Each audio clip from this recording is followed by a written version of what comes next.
Pertemuan kali ini kita bertemu lagi di materi ekonomi kelas 11. Nah, di pertemuan kali ini kita akan membahas tentang indeks harga dan inflasi.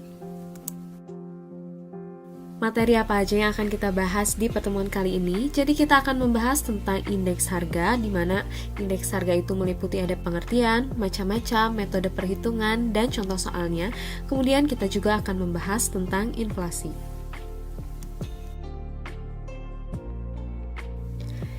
Yang pertama akan kita akan membahas tentang indeks harga terlebih dahulu. Kita langsung mulai aja ya.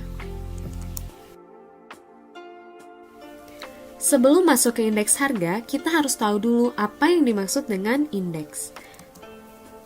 Jadi, angka indeks ini merupakan suatu ukuran statistik yang menunjukkan perubahan suatu variabel. Jadi, yang dimaksud dengan variabel ini sesuatu yang dapat berubah-ubah nilainya. Jadi, indeks ini menunjukkan perubahan suatu variabel. Nah, di sini ada macam-macam indeks. Yang pertama, ada indeks harga. Indeks harga ini adalah angka yang menunjukkan perubahan harga. Nah, tadi kan sebelumnya sudah dijelaskan bahwa indeks itu menunjukkan suatu perubahan. Jadi, jika indeks harga itu merupakan perubahan harga. Nah, harga yang berlaku di pasar ini disebut dengan indeks harga konsumen. Kemudian yang kedua ada angka indeks jumlah. Nah, di sini indeks jumlah berarti perubahan mengenai jumlah barang yang sejenis atau sekumpulan barang yang dihasilkan. Dan yang ketiga ada angka indeks nilai. Jadi yang dimaksud indeks nilai di sini adalah angka yang dapat dipergunakan untuk mengetahui nilai mengenai barang yang sejenis atau sekumpulan barang dalam jangka waktu yang diketahui.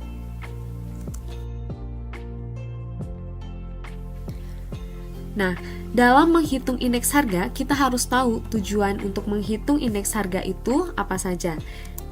Jadi, yang pertama, tujuan perhitungan indeks harga yaitu untuk menentukan kebijakan harga bagi pemerintah pada masa yang akan datang.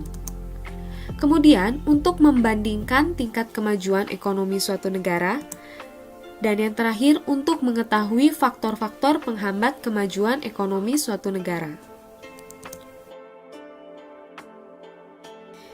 Sekarang kita langsung masuk ke metode perhitungan indeks. Jadi, metode perhitungan indeks ini sebenarnya banyak metodenya. Hanya saja, di video kali ini yang akan dibahas hanya satu metode, karena kita juga akan membahas cara perhitungan laju inflasi, agar durasi videonya tidak terlalu panjang, sehingga hanya satu metode yang akan dibahas di video ini. Dan untuk metode-metode yang lainnya akan dibuatkan video khusus tentang metode perhitungan indeks.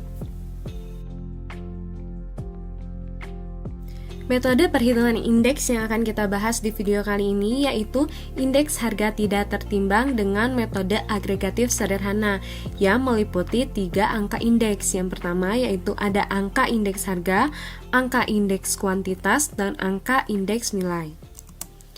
Nah, kita bahas dulu yang angka indeks harga.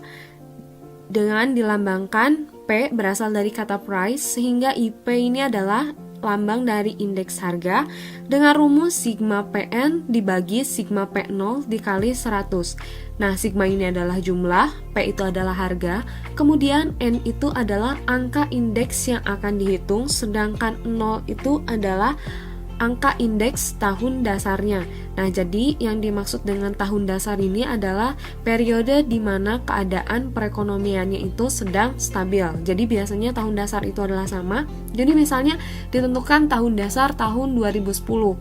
Kemudian kita diminta untuk menghitung indeks harga tahun 2013, sehingga PN-nya itu adalah saat tahun 2013 dan yang P0-nya itu di tahun 2010. Kemudian diminta untuk menghitung lagi indeks harga di tahun 2015 dengan tahun dasar yang sama, tahun 2010. Berarti PN-nya adalah tahun 2015, kemudian P0-nya adalah tahun 2010. Kemudian yang kedua yaitu ada angka indeks kuantitas atau quantity sehingga dilambangkan huruf Q. Ini rumusnya hampir sama dengan yang indeks harga, hanya bedanya jika harga itu menggunakan huruf P berasal dari kata price, sedangkan untuk kuantitas itu menggunakan huruf Q yang berasal dari kata quantity. Nah, ini masih sama, N itu angka indeks yang akan dihitung, sedangkan 0 itu adalah tahun dasarnya. Kemudian yang ketiga ada angka indeks nilai yang berasal dari kata value sehingga dilambangkan dengan huruf V dengan rumus sigma P. Kata inflasi. Nah, sebenarnya inflasi itu apa sih? Jadi yang dimaksud dengan inflasi ini adalah suatu proses meningkatnya harga-harga barang secara umum dan terus-menerus. Jadi ketika harga barang itu misalkan dalam kurun waktu beberapa bulan harganya terus naik, atau bahkan dalam 1 tahun harganya terus-menerus menaik, sehingga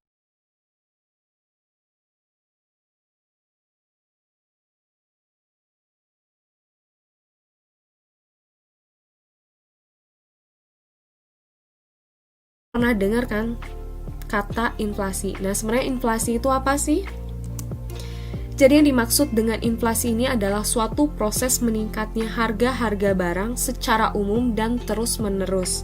Jadi ketika harga barang itu misalkan dalam kurun waktu beberapa bulan harganya terus naik, atau bahkan dalam 1 tahun harganya terus-menerus menaik, sehingga itu disebut dengan inflasi.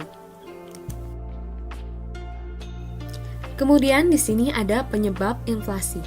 Yang pertama yaitu jumlah uang beredar. Jadi ketika jumlah uang beredar itu terlalu banyak di masyarakat, ini menyebabkan ketidakseimbangan jumlah uang yang beredar di masyarakat dengan jumlah barang yang tersedia. Kenapa tidak seimbang? Jadi ketika masyarakat ini memegang uang terlalu banyak, pasti daya belinya itu akan semakin tinggi. Sedangkan barang yang ada di pasar itu terbatas. Ketika masyarakat semakin banyak membeli, barang bisa semakin sedikit sehingga bisa menimbulkan kenaikan harga. Kemudian yang kedua ada administrative prices atau harga barang dan jasa tertentu yang tingkat harganya ditentukan secara sepihak oleh pemerintah. Kemudian yang ketiga yaitu ada supply shock. Di sini merupakan suatu peristiwa yang terjadi secara tiba-tiba dan dapat menyebabkan perubahan harga. Misalnya tiba-tiba terjadi kekeringan, tanah tandus, dan misalnya bawang atau cabai gagal panen, sehingga yang berhasil dipanen itu jumlahnya sedikit. Nah, berarti barang di pasarannya itu semakin langka. Nah, itu juga bisa menyebabkan kenaikan harga.